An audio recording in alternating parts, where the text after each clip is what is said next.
Good evening, baseball fans. How you doing? Welcome back to some hot takes. Are the Yankees going to miss the playoffs? Albert Pujols, 700 homers?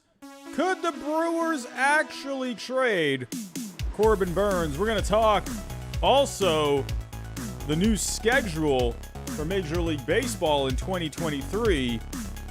Let's get to it.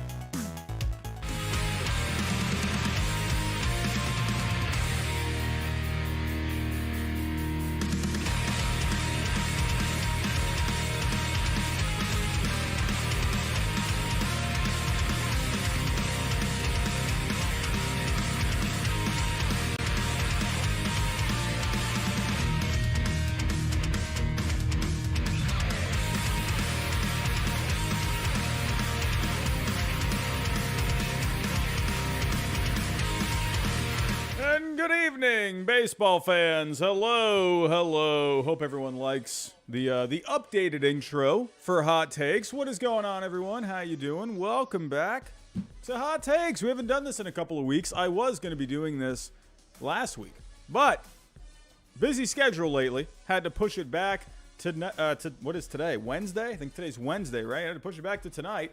And, but we got some good ones for tonight. We got 10 hot takes submitted from you, the subscribers, and I am pretty excited for it. A lot of familiar faces in the chat here, right around 80 people to start things off. What is going on, everyone? Wolfpack is here. Jacob Toon, one of our moderators, is here. John Sullivan, how you doing? All Around Lacey, hello, how you doing? X-Bolt X, Ethan Descharme, what is going on? How you doing? Hello, Big Fish, what's going on? Circle Boy, hello. Mr. Chicken, what's going on? CJ LaChapelle has now been a member for 6 months. CJ, thank you so much for that. Really do appreciate that. Who else we got here? Corey frickin' Preston, what's going on, my friend? How you doing? Who else we got in here? Who else we got? Nicholas, one of our moderators, is here. Thank you for coming out, my friend. Always appreciate you, my friend. Here we go. Let's get to it, everyone. We got a lot to talk about tonight. We got some hot takes that were submitted last week, and but they still hold strong for this episode, so I'm still using most of the ones that I picked out from last week. But I also added one more. I did like a last-minute post for today, and I decided to add one of those to tonight. So let's get to it, everyone. But before I do get started, hit that subscribe button for me, everyone. Subscribe if you're new. We're trying to get to 27K by the end of the entire season. Hopefully we can get to there, and also subscribe. We're trying to get to 30K by 2023. That is the goal, so definitely think about it if you are new. Hit that like button, everyone. That's going to help us get out there into the algorithm. Hit that bell notification. That way you know every single time I go live. Share the stream if you can. I just shared the stream onto Twitter. If I can share it, you can share it. Also, we're partners with SeatGeek. Use my code HYDE, $20 off your first purchase. Use my code HYDE. If you're looking to go to a game, we got about another, a month and another week or two left of season. So definitely use my code HYDE. Take advantage of it. You will not regret it. Hey, $20. That gets you a nice little hot dog and a beer. Hey, and if you go get yourself a hot dog, if you didn't see that one guy floating around on Twitter land, he turned his hot dog into a straw. I mean, my goodness, what an innovative idea, if you ask me. Anyway, don't forget, we are also partners with Prize Picks. Use my code GINGER. You get a 100% deposit match. If you're into the sports betting game, definitely go check out Prize Picks. Alrighty, everyone, here we go. Let's get to it here. Alrighty, so I got 10 hot takes for tonight. Strap yourselves in, grab some popcorn, grab some Dr. Pepper, whatever beverage you're drinking. We got some hot takes to talk about. Here we go. The first one for tonight. And, we're going to start this off with kind of the bit of news today, the new schedule for 2023 coming out. And from Schmidt Boy, the new 2023 schedule format is the best thing for baseball because of all the new rivalries it will create. I mean, I love this. This is a nice little topic here to start things off. Let's get to it here. Sharing the screen. Do I got the music on? I got the music on. Here we go. Sharing the screen. Here we go. So Anthony Castrovins Did I say that right? Castrovinci? Am I saying it right? Whatever. Anthony wrote an article here. MLB schedule is out, and there's a twist for 2023. So why have they moved to... Well, basically, the big thing that is interesting with this schedule is every single team will be playing every other team in the major leagues. And also, you're going to have less division rivalry games. I believe it's going from... it's going down to 13. What are they at now? 19? I think that's what it is. 19 per year. 18. Is it 19? I think it's 19. But it's only going to be going down to 13 now. So less division games, but you're also going to be having more variety. You're going to be having more teams playing every other team. So there's a lot of times we don't end up seeing a lot of matchups. I remember, I'm going to be honest with you. I mean, I think this is more the time that I was growing up with baseball, but I just loved interleague play. It was one of my favorite times of the whole year. It was just interesting to me that you had that 1 month out of the year where you had the American League and the National League playing each other. I always loved that. I don't know why. It's like just me. I just always liked that it had that special month, that time of the year where, you just didn't see those matchups ever, right? So I remember when the Red Sox and the Cubs played each other in 2005. That was like the first time in years that they had played each other. And that was just so interesting to me. I don't know why. It was just always cool. But now we're pretty much away from all of that now. We kind of went through that time where you did have that interleague play, but then recently we've just been having American League and National League teams playing each other. But then there were years where your team wouldn't play another team, but now everyone's going to be playing each other. So you are going to be losing that intrigue factor when, a team like whoever your favorite team is, they haven't played another team in a few years or so. So now you are going to be having that every single year. So why have they moved to a more balanced schedule? So it says here, this altered schedule structure will have significant effects on the postseason and the product. So no longer is each team's slate significantly skewed toward division opponents. And I actually like that. If you notice here in the next month, it's not necessarily a bad thing because it's exciting, but there are a lot of division matchups, especially like the Red Sox. They're playing the Blue Jays quite a few times the next month. You got the Yankees for another series. They got the Rays. You got the Orioles coming up. So it can get a little tiring, I guess, when, and you're playing each other so much. And I also feel like when you're playing the division so much, it can really alter how the division can play out. Especially with these division matchups, they can be just so tough. I don't know. I just kind of like that you're not playing division matchups as much moving forward. I'm a fan of that. I like more variety in there. So instead, the schedules will feature more variety. For the first time in modern MLB history, every team will play every other team at some point. So he says here, why are they moving to a more balanced schedule? With the postseason format having already been expanded in 2022 to include 3 wildcard spots in each league, it is more important for teams across each league to play more similar schedules. I agree. I definitely think, especially now that you have another wildcard spot, I definitely think that's important. All wins and losses are counted the same, so a more balanced schedule conceivably limits the advantage a team from a weak division has over a team from a deep division in the wildcard race. So take a look at, for instance, the AL Central. That's a pretty weak division, to be completely honest. So now they're going to have to go up against all these other tougher teams around the league. So I definitely think that can help play out that division even more. So I like that part. But there's also the entertainment value to having all teams face each other at least once, as opposed to loading up the schedule with division matchups. That means 29 fan bases getting to watch their clubs face Shohei Ohtani, Aaron Judge, Juan Soto, Mookie Betts, and other great stars of the sport. And I'm going to be honest here, that is point blank the main reason. It's money. Major League Baseball, they love money. That's the big thing. That's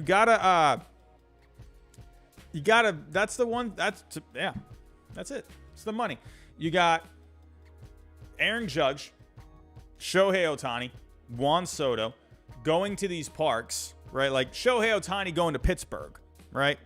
Well, that's going to help their ticket sales a little bit, right? Tampa Bay, That's going to help bring some fans into Tampa Bay. Shohei Ohtani. Oh, hey, Shohei Ohtani's coming to town. Oh, let's go buy a ticket. It's only going to help these organizations more. It's when you got star players, coming, that you haven't seen before, like Juan Soto, going to, I'm trying to think of a team in the American League. I don't know. Like Juan Soto going to the Cleveland Guardians, right? Going to Cleveland. People want to go see Juan Soto. At the end of the day, I think that is the biggest driving force behind this whole thing is just money.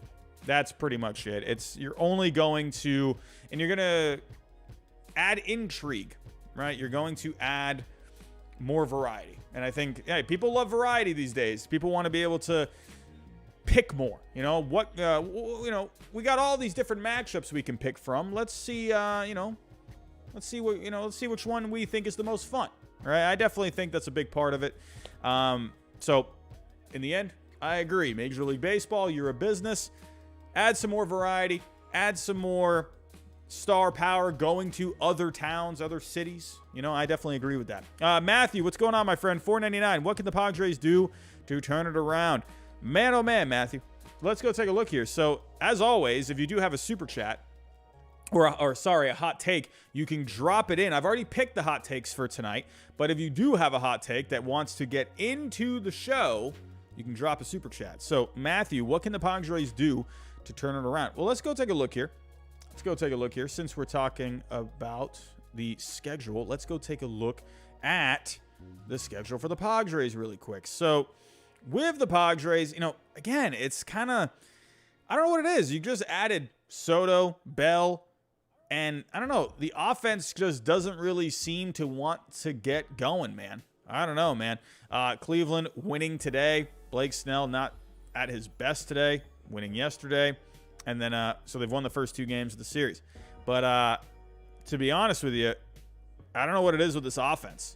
That's the big thing. It's just these guys have got to start clicking with the bats. And there's no excuse. When you've added Juan Soto and Josh Bell to this lineup, I mean, what else is there to say? I don't really know. You've done everything you can for this Padres team. I don't really see what else you can do. Sure, Fernando Tatis Jr. could have been nice, but to be honest with you, don't forget about Brandon Drury as well. But to be honest with you, this lineup should be more than capable of producing offense. I mean, sure, Fernando Tatis Jr. would have been nice, but I'm just saying. The starting pitching, I think, is fine. The bullpen, Hader's been having his bumps here since going to the Padres, but I don't know. I just think with the Padres, they got some easier matchups coming up. If we go take a look at their schedule, you got Kansas City coming up, so that should be a matchup to help get them back on track. Let's see who else they got. So then you got the Giants on the road. That's never an easy matchup. Then you got the Dodgers. I mean, that's going to be, if you want to build some momentum, you go win 2 out of 3 in LA. They have not been good against the Dodgers this year. Go start off your month of September and go win at least 2 out of 3 against the Dodgers. Go get a sweep. Oh, man, you'll have all the momentum on your side. Then you got the Dodgers again. They got a tough month. If you really look at this month here, you got some matchups. You got the Dodgers 6 times. You got the Mariners. Sure, you got a lot of D-backs, but it's a division matchup. Division matchups, to me, I don't care if you're in last place in that division. It's always a division matchup, and it's always going to be tough. Then you got the Cardinals. Then you got the Dodgers again. Then you got the White Sox. This is a tough schedule for the Padres. They got some tough matchups, but it's the offense. I don't know. Maybe you got move some guys around in this lineup a little bit, kind of shake it up. Maybe put someone else in the leadoff spot. I don't know. Maybe get something going there. Maybe get creative. I don't know. Maybe just do something wacky. Put Josh Bell in the leadoff spot. Maybe that can ignite this offense a little bit. But I think you got to do something different with this lineup, honestly. That's the first thing you should try when you're having guys that are just not hitting. Got to shake up that lineup a little bit. So, I don't know, man. That's pretty much it with the Padres. You got to hit. So, let's see if they can get this turned around. Matthew, thank you very much. Oh, you got another super chat coming in. Do you hire Phil Jackson to help the Padres? I don't know if that's going to help. My friend. I don't know about that. But at the end of the day, we got to get this offense going. That is going to be the key.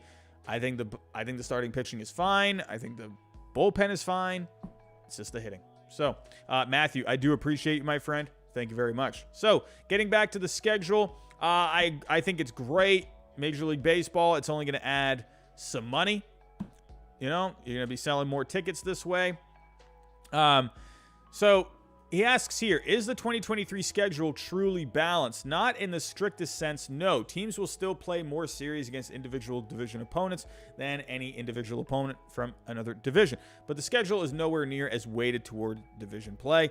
So yeah, it's not actually, fully balanced because you are going to have, more favor towards the division matchups, which I still think are important. I just don't think you need to do them as much. And what I also like about less division matchups, what I like about that is you're going to make those division matchups a little more important, right? You're going to make them a little more intriguing, if you ask me. So the fact that the Red Sox and the Yankees aren't playing so much throughout the year, those games are now going to be even more important, right? Because you got less games. So you really got to take advantage of those. Those are going to have more of a playoff feel now, when you got like the Padres and the Dodgers going up against each other, or the Red Sox and the Yankees, Blue Jays and the Rays, just saying, Cardinals and the Brewers.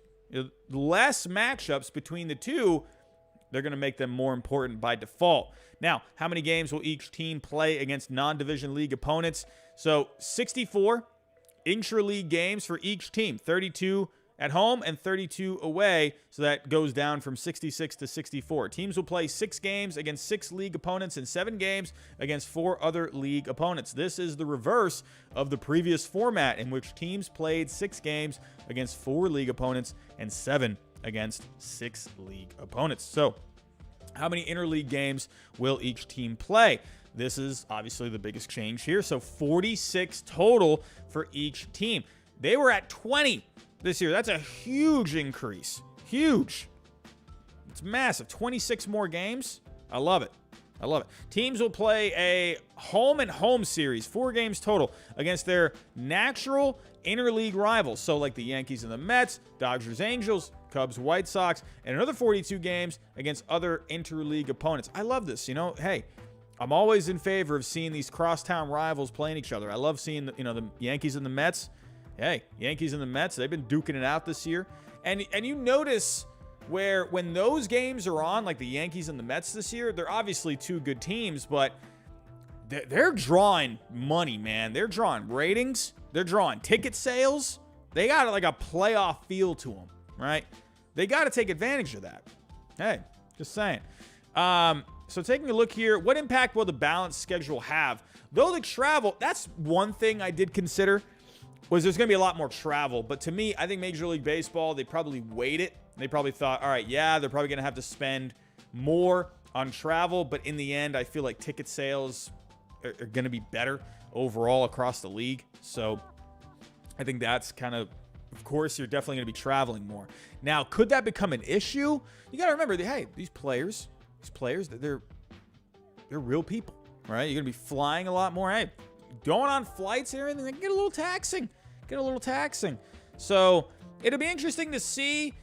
I haven't looked at all the schedules yet. I'm going to be honest. I haven't even fully looked at the Red Sox one. I've just been busy all day. But I definitely think it's going to be interesting to see how these schedules are balanced. I mean, I'm sure they still found pretty good ways to kind of limit the travel as much as possible. So I'll have to dive in further. I haven't fully looked at it. But what impact will the balanced schedule have? Though the travel will be quite a bit different under the more balanced schedule, and rescheduling postponements, that's another big thing. When you got postponed games, rainouts against non-division opponents can be more challenging. This arrangement should be fair, one, in terms of settling both division and wildcard races. So again, you got to give and you got to take here, right? So sure, you're going to have some issues. You're going to have rainouts. You're going to have games that are postponed. But I think in the end, I think this is going to be better, and it's going to add more intrigue to these division matchups. So, and hey, Padres fans, I hate to pick on you, but I think you should like this a lot because you guys can't beat the Dodgers this year. So, as a result of the adjusted schedule, teams within the same division and within the same league will have more common opponents. So, what are some other notable aspects of this schedule? The 2023 All-Star Game, presented by MasterCard, will be held on July 11th at T-Mobile Park. Okay, all right, we can talk about the All-Star game. If weather permits, opening day will be on March 30th. And this would be the first in which every MLB team opens on the same day. I love that. I love that. Let's get all the team. When it's opening day, you got all the teams. You got to have everyone playing opening day. It's a celebration of baseball at that point. All 30 clubs are scheduled to be in action on the 4th of July. Love that, too. Hopefully, they can get themselves some hot dogs, some hamburgers after the game. See the fireworks. Cardinals and the Cubs will play a 2-game series in London. I love that. Good little rivalry there to go to London. Phillies and the Nationals having the Little League Classic. But in the end, I definitely think this is good. It's a little more balanced, less division matchups. It's going to add more importance to those games. And you're not just going to be having so many division matchups where you never know how those division matchups could end up going. I think this is going to end up bringing more ticket sales for some of these teams. And overall, I like it. And but getting back to the hot take, will this create rivalries? And hey, you never know. Hey, who knows? Maybe you can end up seeing some sparks fly between some teams that we've never seen before. And who knows? Maybe you end up creating some nice, fun matchups for the future. We'll have to wait and see. I mean, I'm going to have to agree. With that hot take. I definitely think you could end up seeing some more, who knows, maybe a new rivalry gets built, or just overall, you're just going to see some fun matchups, I think. The more variety you have, the more possibilities you have. So, moving on here. Talking about possibilities. What are the possibilities? What is the possibility of the Yankees not making the postseason? My goodness. The Yankees not making the postseason? Are you kidding me? From Bryden Lawson, the Yankees will miss the playoffs. Point blank, no sugarcoating it, just point blank saying the Yankees will miss the playoffs. My goodness. Could you imagine the Yankees not making the playoffs? Let's go to the playoff odds, shall we? Let's go to the playoff odds. Sharing the screen. My Stream Deck is not working tonight, so I'm having to do the old classic way of clicking with the mouse to transition between my screens. I don't know what's going on my Stream Deck. It's not working tonight. Here we go. So, I got to disagree with this one. I do think the Yankees are going to make the playoffs. Now, I think a question that you could ask, could they not win the division? I think they're going to get in the playoffs. I mean, I think that's point blank. So I got to disagree with that one. But the division, 8.5 out for the Blue Jays, 8 out for the Rays. So, hey, could the Yankees lose this division? You still got a lot of time. You still got matchups between these three teams overall. I wouldn't say it's impossible for a team like the Blue Jays. Hey, imagine the Blue Jays get red hot in September. The Rays get red hot in September. The Yankees, hey, they won their couple of games against the Mets. Looked a lot better there. But I got to disagree overall with the Yankees missing the playoffs. First off, and if you take a look here, the strength of schedule the rest of the way for the Yankees, they got a pretty nice schedule moving forward. A .492 win percentage moving forward. I definitely think the Yankees are going to be just fine for a playoff spot. For the division, I think they're going to be fine for the division as well. I think in the end, they have built themselves enough of a comfortable lead. I don't think the Blue Jays and the Rays are going to have enough there. And the Yankees looks like they've gotten themselves back on track. Ever since Aaron Boone slapped that table at that press conference, man, he's banging the table. The Yankees have looked pretty good since then. I think they're 3-0 since the Aaron Boone table slap. So I think the Yankees are going to be just fine. They hit a bit of a rough stretch there. Let's see how they do the rest of the week. Hey, to me, I still think the Yankees are one of the best teams in baseball. People were coming after me. They wanted my head because I didn't take the Yankees out of the top 5 in my power rankings this past week. And what do you know? The Yankees win both games against the Mets. I don't know. Everyone wants to jump to conclusions these days. No one wants to be patient these days. You got to be patient.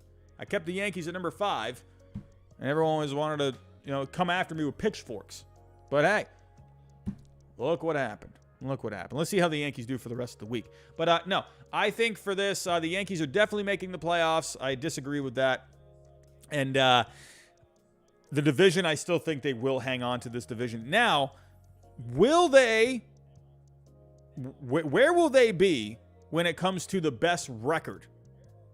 Now, as of right now, the Astros are 3 games ahead of the Yankees for that number 1 seed. So that can definitely change matchups. Now, we'll have to wait and see how this ends up playing out. I don't know. I think right now, I think it's going to be pretty close. I'm not sure who to go with. I think the Yankees, they can definitely make this up. Again, they've hit a tough stretch, but I think they're going to get themselves back on track. And the Astros, they're just playing solid baseball all the way around. Yeah, man. And as of right now, if we take a look in the American League, they're giving the Astros the highest % chance in the American League to win the World Series. And as of right now, Fangraphs always loves the Dodgers, man. They always love the Dodgers. Actually, they're giving the Mets a better % chance of winning the World Series than the Yankees. So as of right now, Dodgers have the best odds according to Fangraphs. The Mets have the number 2 the second best odds. I can't talk. When I teach all day, my brain is just fried, man. And then the Astros are at number 3, and then the Yankees are at number 4. Right? I think I got that right. No, the Braves are at number 4, and the Yankees are at number 5. Man, oh man. Well, we'll have to wait and see how this plays out. Moving on here. Moving on. Let's get to our next hot take, shall we? So, let's talk about Albert Pujols. Albert Pujols. Man, oh man. This guy has just been on fire. Nick Kowal, one of our dedicated Mets fans on the channel, he says here, Pujols gets to 700 homers with 2 weeks left in the season. Now, this was submitted, what was it, like 5 days ago. It says 10 hours ago, but that's because I screenshotted it like 5 days ago, like 10 hours after he had posted it. So obviously, he obviously was thinking of something right there, because Albert Pujols has been absolutely out of his mind. He's been out of his mind. Taking a look at Albert Pujols here. You know what? Let me actually pull up here Pujols on MLB.com, because I like how they put the last 15 days, last 7 games or whatever. So, in the last 15 games, he's hitting .487 with 7 homers, 14 RBIs. The last 7 games, he's hitting .500 over 18 at-bats with 3 homers. This guy's been nuts. He's been out of his mind. As you can see here, he is 7 home runs away. So if we're looking at the super chat, he said he's gonna get to 700 with 2 weeks left in the season. So let's go take a look at the Cardinals' schedule. 2 weeks left in the season. I mean, at this rate, I mean, that might not be far off. So I guess up to here. So we can give him up to the 18th. I mean, you got a lot of division matchups. And that's what I pointed out, because I have talked about Pujols getting 700 before. But one thing I pointed out there was that he has a lot of division matchups. And that means he's going to be more familiar with those pitchers. So I think that gives him an advantage to go for some homers. So he's got the Cubs here. You got some easy pitching with the Nationals. You got the Pirates. The Brewers, they're always going to be tough when it comes to their pitching. But then you got the Reds for 5 games. I think he can do it. I kind of hope he holds off until like that last game of the season. That would be cool, man. That last game of the season, he's 1 away. Everyone's on their seats in Pittsburgh. Honestly, I hope he does it October 2nd. That last game in St. Louis. That's what I hope he does. Right there. Last game in St. Louis for the season. That's where I want him to do it. If we take a look here, they're having some promotions that night. Molina and Wainwright canvas print. So that's what you're going to be getting if you go to the game. So celebrating the friendship. Could you imagine they're celebrating Yadier Molina and Adam Wainwright, and then Pujols hits 700? I mean, come on. What an event that would be. What an event. That'd be fantastic. But yeah, I definitely think he's going to get it. He's 7 home runs away. I mean, hopefully he does. Hopefully he doesn't go into a crazy slump. But I am going to agree with this hot take. Man, I got to fix that stream deck, man. I hate, because I'm sharing my screen so then you guys see everything going on. Seeing all the magic happen. So, moving on here. Let's stick with the St. Louis Cardinals. Let's talk about another player on the St. Louis Cardinals. And that is Lars Nootbaar from Josh Hennings. Lars Nootbaar will be the Cardinals' next stud. As a Cards fan, I was shocked when they traded Bader, but I think the front office is extremely confident in Lars' ability to be an all-star type player. Look at his stats since the 4th of July. The man is hitting .326 with a .452 on base, .584 slugging, over 1,000 OPS since then, and now has a .129 OPS plus for the season, and that was entering play a few days ago. Not to mention, he plays solid defense, has a good arm, and is very fast. I'm very excited to see how his career plays out. Let's go take a look here at Mr. Lars Nootbaar. Here we go. Pulling him up here. Hold on. Where is he? Mr. Lars Nootbaar, where are you at? There we go. Here we go. Sharing the screen. All right, Lars Nootbaar.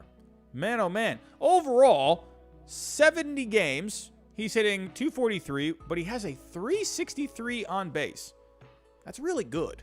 It's really good. A .132 WRC plus for the season. I know the .243 average and the 7 homers, they don't look all that great, but a good WRC plus, a good on-base percentage.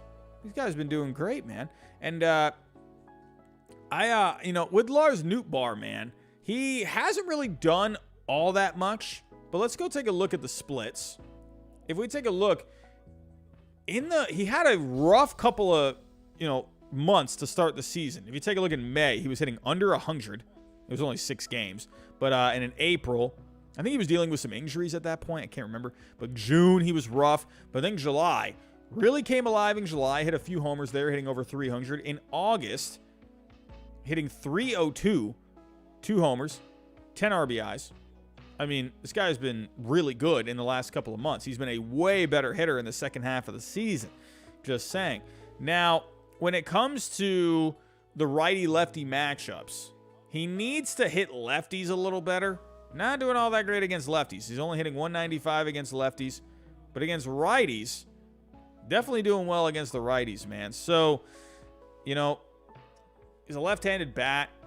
He's got to pick, if he wants to be more of a complete player, he definitely has to be hitting lefties better.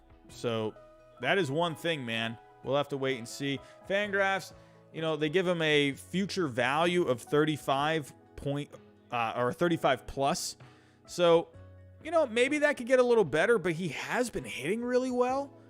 So maybe we're seeing a guy like Lars. The Cardinals, they've had players like this in the past where they just develop these guys, right? And, hey, man. I'm a little in between on this one just because we haven't just seen all that much. But based off of the recent numbers, he is hitting really well. But it sounds like to me, I think that's a bit of the Cardinals. They're putting him in the right spots. And obviously, he's hitting right-handed. He's hitting right-handers really well. So he's just got to pick it up more against the lefties. So until I see some better numbers against left-handed pitching, I can't fully say he's going to be their next stud. But, I mean, hey, you can't take away what this guy has been doing for the last couple of months now. He's been really solid. But I definitely think, too, they felt comfortable trading Bader because they liked what they had in Lars Nootbaar. So, also, I just love the name. I love the name, Lars Nootbaar. I mean, come on. When do you ever hear a name like that? But he's definitely been a solid player for them. Is he going to be their next stud? I think only time will tell. If I were to go yes or no, I don't know. I'll give it, maybe like a 60% chance yes, maybe. Just these numbers have been really good. He's getting on base, too. That's what I really like. I like when a guy's getting on base. Let's see how he progresses over the next couple of years. I'm pretty 50-50 on that at this point. But I'll be a little bit more optimistic. 60% chance that he becomes their next stud. We'll go with that. Here we go. Moving on. Staying in the NL Central. Could we possibly see the Brewers? They did it with Hader. Could the Brewers actually trade Corbin Burnes from C.J. Eatman? The Brewers trade Corbin Burnes to the highest bidder after missing the playoffs, what in the world is going on here? Holy cow. We got two of these hot takes here. Let's go share the screen. Let's go take a look at the standings. My goodness.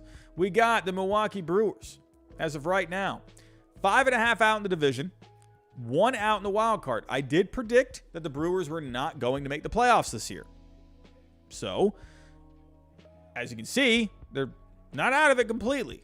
Who knows what ends up happening? They haven't been playing great lately, but hey, 1 out in the wild card, they're still there. But let's say they don't make the playoffs. Now, if we go to Baseball America, let's go take a look at where the Brewers rank. So, when it comes to the farm systems.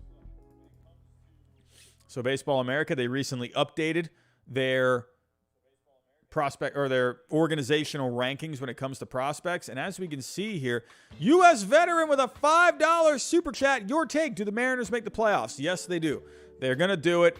They're finally going to do it. The Mariners are going to make the playoffs this year. They're definitely going to get a wild card. I have no doubts about that. U.S. veteran, thank you so much, my friend. So, the Milwaukee Brewers, as of right now, according to Baseball America, they are giving them the number 13 spot overall. The one guy, though, that is really carrying that farm is Jackson Chourio. He is he's their top prospect. But for Baseball America, he is the number 2 prospect overall. This dude is like 19 years old, 18, 19, can't remember his age exactly. But this dude is putting up insane numbers in the minor leagues right now. Go look up his numbers. He's insane. He has so many tools. Jackson Chourio, look out for that guy. I think I'm pronouncing it right.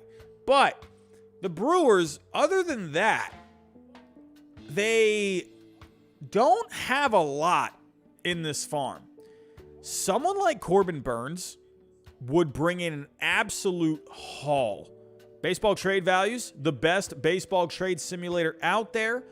They are giving Corbin Burnes, as of right now, a value of $95.9 million. It is going to take a lot to get Corbin Burnes.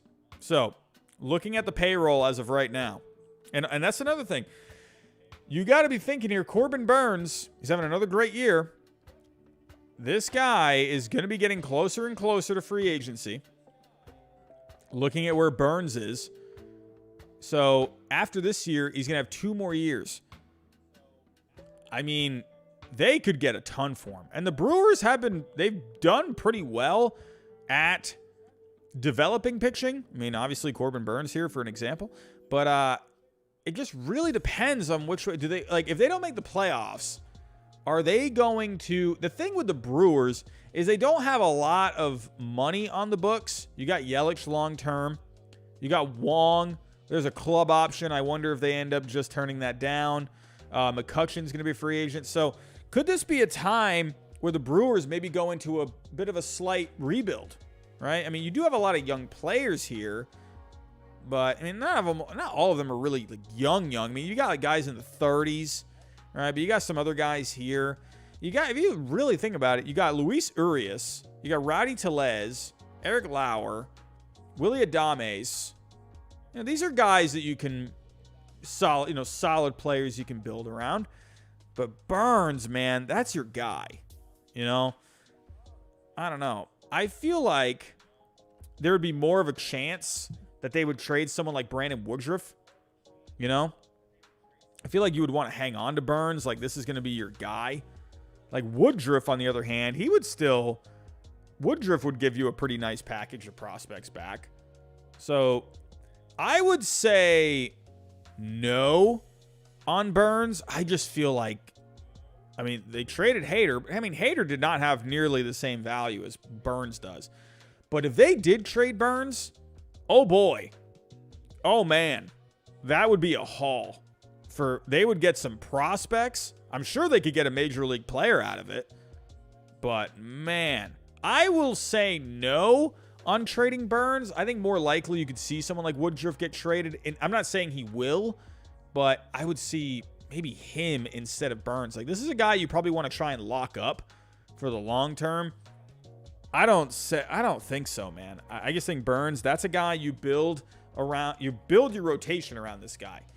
I think you got to keep this guy long term. But with the way the pitchers are getting paid, do the Brewers want to pay this guy? I don't know. The Brewers, you don't really know the Brewers for spending too much money. They signed Yelich to a long-term deal, but I mean, you know, other than that, like, I'm trying to think, like, other big contracts. They haven't given out like a ton of big contracts in the past, but I think Corbin Burnes, that's a different case. So I'll say no on that. Maybe someone else, but I would not. You never say never, man. You never say never. But could you imagine? Hey, Corbin Burnes, come on down to my Red Sox. We need some pitching. Come on down. Let's pull off a trade, shall we? Moving on here. Moving on. Sticking with the NL Central, let's just talk about the NL Central rather quickly. From GC, the entire NL Central besides the Reds will be good next year and in the running for the playoffs. I mean, hey, when it comes to the NL Central, this is always a pretty tight division. Sharing the screen. I mean, besides this year, right? I mean, you always got the, two teams at the top that are always pretty good. I think the Cubs next year, I think they're going to make some moves this offseason. I think they're going to start building towards getting back to being a contender. I think Cincinnati has a lot of good young players. Pittsburgh has a lot of good young players. I think you could see the Cardinals, the Brewers, the Cubs being pretty good, fighting for that division. I think Pittsburgh could be an interesting team next year. You got some really intriguing pieces on that team, some young pieces as well. Cincinnati, I don't think they're as far off as you might think they are. I will probably say, I think the Pirates are going to be good. Just give them some time. They're going to be good, man. I know that obviously they don't look great now, but man, and the Reds too. I hope all of these teams are fighting for that division next year. How cool would that be? I'll probably say no on every single team being really good. I still feel like probably the Reds, the Pirates, they're not quite there yet. I think the Pirates will do a lot better next year. I think the Reds will do a lot better next year too. But I feel like neither of those teams are quite there yet, especially when it comes to just next year. 2024, I definitely think so. I think the Cubs have an okay chance just because they have the money. They can go out and get some guys. They do have some younger players too. So I think the Cubs have a decent chance of being a contender next year. Cincinnati, Pittsburgh, I think they could be decent. I don't think they're quite there for a division yet. But look out for the Pirates, man. A lot of fun players on that Pirates team. So I'll probably say no on this. What is going on here? I'll say no on that hot take, but don't sleep on those Pirates, man. Don't sleep on the Pirates or the Reds. Reds, they've actually had some pretty decent pitching this year. And, and the Pirates, they got a lot of fun young players. I hope all 5 teams are going for that division next year. That'd be really fun. Let's shift gears. Let's talk about the team out in the NL West. Let's talk about the Arizona Diamondbacks. The Diamondbacks will make a splash or two in free agency this offseason to help supplement their young core, especially with Corbin Carroll's arrival. I love Corbin Burnes, man. Or what the heck? I got to go to bed. Oh, my God. Corbin Carroll. I love Corbin Carroll, man. I think there's an argument that Corbin Carroll could be the top prospect in all of baseball. That dude is electric. Let's share the screen. Alrighty. So, as of right now, the Diamondbacks, here's the thing with the Diamondbacks, man. They have good players on this team. You had Alek Thomas come up this year. He hasn't done amazing by any means, but he was one of the top prospects in baseball. Then you're going to get Corbin Carroll eventually. So they got some young pieces that you can build around. You got Gallen, who has been really good this year. I feel like he has really taken that step, and I think next year could really be like a bust-out year for Zach Gallen. Taking a look at his numbers overall, he's 9-2 on the year through 23 starts, 2.78 ERA, a 3.27 FIP, right around 9 strikeouts per 9, under a home run per 9. This is a guy that can lead your staff, like me, some Zach Gallen. They're going to need to add some pitching. They have not had, Madison Bumgarner has just been whatever. To me, Bumgarner at this point is an extremely overpaid 4th or 5th starter. You know, has not been a great contract, but he's a good guy to have on your team, in your organization. That guy's a bulldog. He's not the same what he used to be, but that's a guy, man. People respect that guy. But they're going to need to go out there and get some pitching, you know, bullpen. You know, if you take a look at the rankings overall, I mean, they're just not getting enough offense. The pitching has had their ups and downs this year. Their ups have looked really good. The downs have looked really bad. Same with the bullpen. But you need to go out there. You need to go get some guys. And Corbin Carroll, he's going to help that offense. That dude's a stud. I think overall there is an argument for him to be the number 1 prospect in baseball. I do think that. But you're going to have to go out here and spend some money. Now, if we take a look at the payroll, right? I mean, you got this awful contract with Bumgarner. Other than that, you don't really have a ton of money. I think it's going to come down to, can they convince some of these guys to come to Arizona? If they can go out there, maybe go get a couple of guys. You know, 1 or 2 guys can completely change a team, change the organization, change the culture. I definitely think if the Diamondbacks can go out there, make a move, you know, I think they could be pretty good next year. Let's take a look at what some free agents that you could target. Let's take a look at some starting pitching. How about some starting pitching here? You know, someone like Carlos Rodon, if he ends up opting out, that could be intriguing. I don't know, Charlie Morton, probably not. He seems to want to stay on the East Coast, you know, somewhere near Florida. I mean, you got, you know, maybe someone like Nathan Eovaldi could be interesting. I could see that kind of a move. I mean, you got some guys. Maybe Luis Severino could be an interesting piece. He has a club option. I wonder if the Yankees end up turning that down. You know, maybe go for like a, you know, lightning in a bottle with Luis Severino. He's done pretty good this year, except he had the injury to his lat. You got Sean Manaea. I mean, you have guys here that you can go out and go get. So I think that would really help the starting pitching. For the offense, I don't know. I don't think you're going to have shortstops on this market.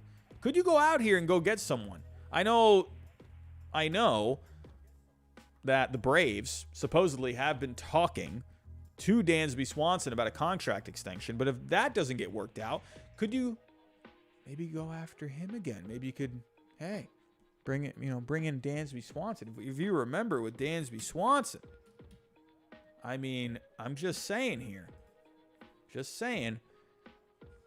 with Dansby Swanson, hold on a second, where is it?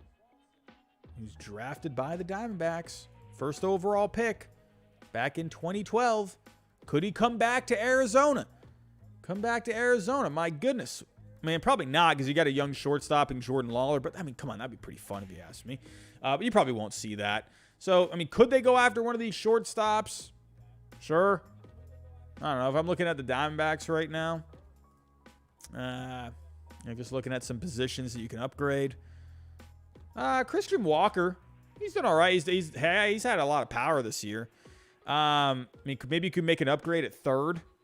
You know, Josh Rojas, to me, I think you could just have him as your utility guy. So how about some third baseman? Who do we got on the third base market? I mean, you got some club options for Turner, Longoria, Wendell. There's not a lot of options here. The one thing the Diamondbacks could do is they have a deep farm, so they could go out and make a trade. So they have those pieces. Maybe you can bring in someone like Brandon Drury, coming off a good year. You know, I think someone like that could be nice. But, yeah, man, I definitely think the Diamondbacks, they could have themselves a pretty busy offseason. I don't know. I don't think they're going to go crazy, because that's not really... I mean, they've done the, you know, did the Zach Greinke thing a little while ago, but I don't know, man. We'll have to wait and see what ends up happening here. But I think the Diamondbacks, look out for them when it comes to this offseason. I think they could be a dark horse when it comes to adding some pretty good guys. So that's the thing about them, is they have young talent. If you can just add a couple of stud pieces from the free agent market, You're putting yourself in a pretty nice position. So, let's stay in the NL West. Let's talk about an old friend of mine, Mookie Betts. Tyler Jackson, he says here, Mookie Betts has taken back his title of a top 5 MLB player and the best 5-tool player overall, as he has demonstrated by being healthy again this season. It's always nice to talk about Mookie Betts. Love talking some Mookie Betts. Let's share the screen. Here we go. Look at the season Mookie's having, man. Fantastic season. Felt like, he was kind of going through some injuries there. First couple of years with the Dodgers. Wasn't quite putting up the numbers that you would want. But look at the numbers that Mookie Betts is putting up here. 104 games, 27 homers, 275 average, 346 on base, a 534 slugging, a 146 WRC plus, a 5.5 wins above replacement. This guy's been fantastic. He's obviously giving you a bat. He's hitting well. He's hitting for power. He is actually approaching his career high in home runs. He had 32 homers in 2018. He is 5 away from that. Now, he's definitely behind in the stolen bases. I think that's probably by design. But still, he has 11. Not too bad. And he's also running the bases really well, a 3.2 base running. And, there's no way he's even going to come close offensively to the year that he put up in 2018. I think that year, that's pretty much... I don't think that's coming back. But this year, very solid season. If we take a look at the rankings when it comes to the outfielders, well, actually, no, I think this actually said top 5 player in the game. Well, if you take a look at Fangraphs, he is number 6 overall when it comes to when you're looking at the offense and the defense. A 5.5 wins above replacement. Top 5. I think that's I see why this is a hot take, because you can make an argument for some of these other guys too. Goldschmidt has just been nuts offensively this year. Judge, obviously. Arenado has been fantastic. Man, Nolan Arenado, everyone is giving the attention to Paul Goldschmidt, but does anyone realize how good Nolan Arenado's been this year? I'm just saying. My goodness. Manny Machado's been really good. I don't know if Mookie Betts is quite at the top 5 level right now. Because hold on, let me go back to this. It said here, Betts. Top 5 MLB player. So I'm guessing you just mean position players. So I was going to say, because you got some pictures that you could throw in there, maybe, possibly. But when it comes to just position players, I think it's definitely an argument. I would say right now, he's top 10 to me. I'd say he's a top 10 player. If you want to, factor in more of the injuries that he's been having, I don't know. I feel like top 15 would be a stretch. I feel like he's a top 10 player. That I do agree with that. Top 5? Man, these guys in the top 5 right now are really good. They're just so good. And Betts, he's good too, but I don't know. Right now, I like these guys in the top 5. You could make an argument of Betts over Machado. I could see that, because Betts is giving you a bit more speed. He's giving you a bit more defense overall in the outfield. So I think you could make an argument for Betts to be at number 5. If you look at Machado, even last year, Machado was so good. So good. But Betts, he's just had a problem, lately, just staying healthy. I think he even had something this year where he was dealing with, I don't remember. I feel like he was dealing with something. I can't remember. But, Betts last year, he was limited to 122 games. He did play 55 out of the 60 in 2020. He actually did pretty good that year. In those 60 games, he did really good. He had a 147 WRC plus over 55 games. I think if I were to have Machado or Betts on my team, I don't know. I'm a little biased towards Mookie Betts, man. I am. I'd probably go Mookie, to be honest with you. I like his speed out there in the outfield. I like the glove out in the outfield. I would probably prefer Mookie. You can't go wrong with having either Machado or Betts on your team. That's just my opinion. Is he a top 5 player? Do I agree with this hot take? Ooh, it is hot. It's tough. I think Machado has shown a little bit more over the last couple of years, especially with his health, to probably have the 5 spot over Betts. So I'll probably go Machado for now. But right now, Betts is having a really good year. Got a few more homers, a few more stolen bases. Machado's driving in some more runs, but Betts has scored way more runs than him. I don't know, man. I think you go with a tie for the 5 spot. They both have their strengths over each other. So I don't know. I'll probably stick with Machado for now because he has been just more healthy overall over the last couple of years. But let me know what you guys think down below in the comments. But moving on here, we got a couple of more. Speaking of Mookie Betts being a top player in the game, let's talk about this guy. This guy was regarded as a top 5 player at one point. Hasn't been quite at the level that he was when he was with his old team, but he has been really good this year. He has been really good. And I do think this guy needs a little more attention. Francisco Lindor. I mean, I feel like no one's talking about Francisco Lindor. From A.L. Kunle Allen, Francisco Lindor went from overrated to underrated and is a top 3 shortstop, if not the best, and could go for MVP. The Mets won the trade. I like this one. Here we go. Let's talk about Lindor. Sharing the screen. Here we go. So Lindor. I mean, look at the numbers Lindor is putting up.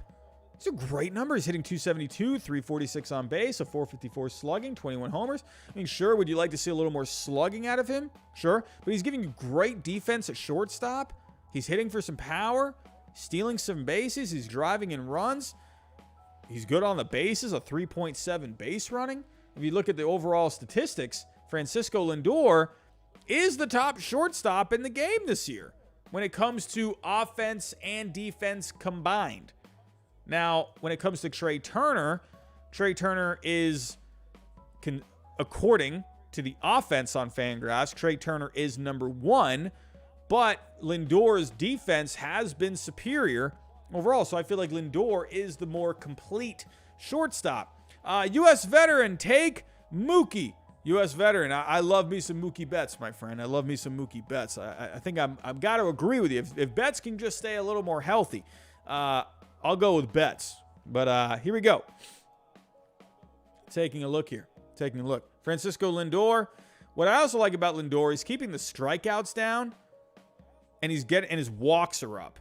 You know, he was having a lot of issues last year at the plate. He was striking out, not walking as much, but he is looking really good this year overall. It's funny because I was thinking about this with Lindor, and I feel like you just haven't heard about him all that much. You're hearing about the Mets a lot, but I feel like you're not hearing about Lindor as much. He's not really getting a lot of attention individually like he was when he first went with the Mets. But now you got a lot, and I think also the Mets, what a lot of people, when a guy with, in New York is struggling so much, right? He gets a lot of attention that way. But with Lindor this year, you've had so many guys come to the Mets and step up for them this year, where it's taken a lot of pressure off of him. And I think that was a pretty big thing that not a lot of people were thinking about in the offseason when you go ahead and sign someone like a Starling Marte, Mark Canha, Eduardo Escobar, you go get yourself a Max Scherzer. It took a lot of pressure off him, right? Because it felt like this was like he was the savior of the Mets. But those moves were even more valuable than what they were, or than what they might have seemed, simply because they were helping take the load off Lindor in the process. And as you can see, he's more comfortable. He's not in the limelight so much, and he's going out there and he's playing great baseball, right? And also, yes, Ethan and Nick, Andres Jimenez as well. He's been fantastic. So I think Lindor, he's just more comfortable, and he's got other guys that are picking up the slack, and he feels like he's not having to carry the team. You know, I think that is going to be, if you think about it with Cleveland, that's how it was with Cleveland too. You had a lot of good players on Cleveland, a lot of guys stepping up. He was really good, but a lot of other guys were good too. So Lindor, when he is like the guy that is carrying your team, it seems like, at least last year, it didn't really work out so much. But this year, you got talent around him. He's a little more laid back, a little more comfortable. I think Lindor is doing very good. And and I do think he's, in a way, underrated because you're just not hearing about him. I'm hearing more about Dansby Swanson this year than someone like Lindor, right? I've heard more about Tommy Edman this year than I've heard about Lindor. I don't know if that's just me. I don't know. I just feel like I'm not seeing Lindor anywhere. And I also think people still maybe don't quite realize how good Lindor is doing just because there's so many guys on the Mets that are doing really well. So Lindor, yeah, I got to agree. I think he's actually been a little underrated this year. He's been really good. He's the top shortstop in the game, according to Fangraphs. All right, here we go, everyone. Let's get to our last hot take. Let's get to our last hot take of the night. Let's talk World Series odds, huh? Some World Series odds. Brandon B. Mets, Dodgers, Yankees, Astros, Braves, or in other words, the top 5 teams in my power rankings are the only teams that have a chance to win the World Series. Let's dive into this one. Here we go. Let me pull up the playoff odds. Let's share the screen. Here we go. Now, let's pull up just all of Major League Baseball. Let's take a look at which teams have the best odds to win the World Series. So we took a look at them earlier. You got the Dodgers, Mets, Astros, Braves, and the Yankees, just like he said here. But if we're looking at a team like the Blue Jays, you got a great offense. You got good starting pitching. And in playoff series, that starting pitching could definitely come through for you. So I'm not going to count out the Blue Jays. The Padres, I know they haven't been playing great lately, but that team is really good. They got starting pitching. You got an offense that's incredibly deep.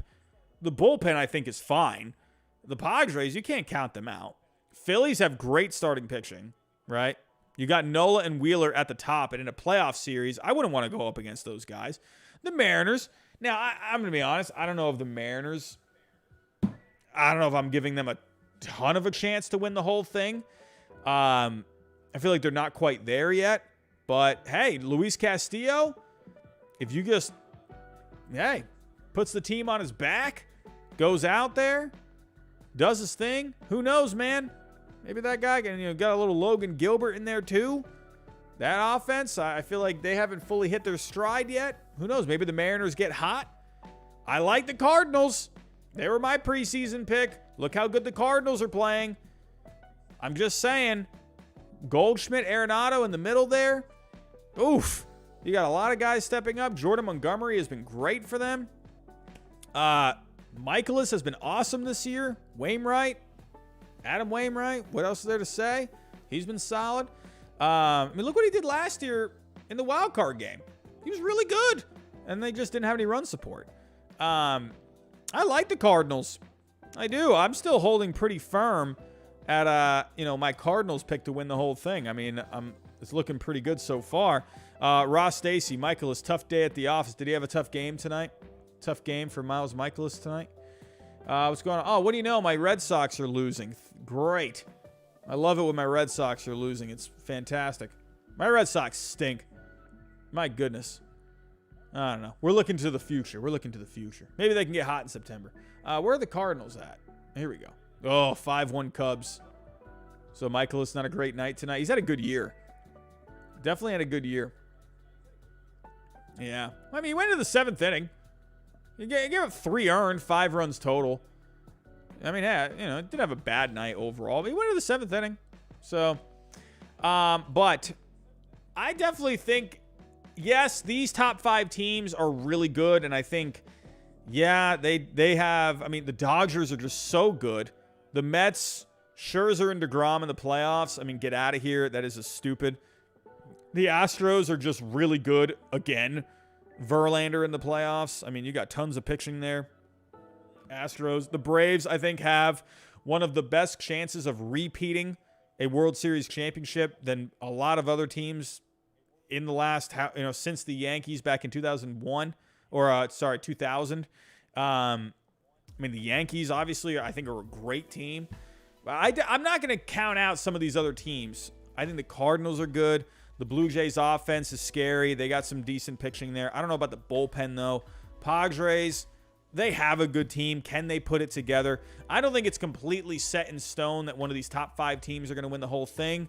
There's some of these other teams, the Whites, I know this sounds crazy, but a hot take that I do have is I think the White Sox could get hot and they could go crazy in the month of September and just win that division. Kind of like, how the Cardinals got hot last year. The White Sox have a good team. They just need to put it together, man.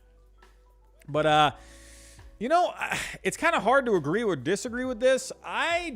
If we're looking at the hot take itself, they're the only teams to have a chance. I'm going to disagree. I'm going to disagree with that. I think a few other teams there have a chance. They definitely have the best chance, at least on paper. But when it comes to the playoffs, it's not about how you look on paper. It's what you do on the field. So we're going to have to wait and see. But everyone, those are my hot takes for tonight. Thank you, everyone, for submitting your hot takes tonight. Before I do get out of here, if you are new to the channel, think about subscribing down below. Everyone, on your way out, hit the like button. The like goal for tonight is 100 likes. We got 106 people in here, so no reason why we can't get 100 likes. Hit the bell notification. That way you get notified every single time I go live. Share the stream, any other content as well. Don't forget about our partnerships with SeatGeek. Use my code HYDE, $20 off. And don't forget about our partnership with Prize Picks. Use my code GINGER to go place some bets. Everyone, I'm going to get out of here. I'm extremely tired. I've had a busy week so far at work. I am dying on the inside. Everyone, have yourself a great night, and I'll talk to you next time.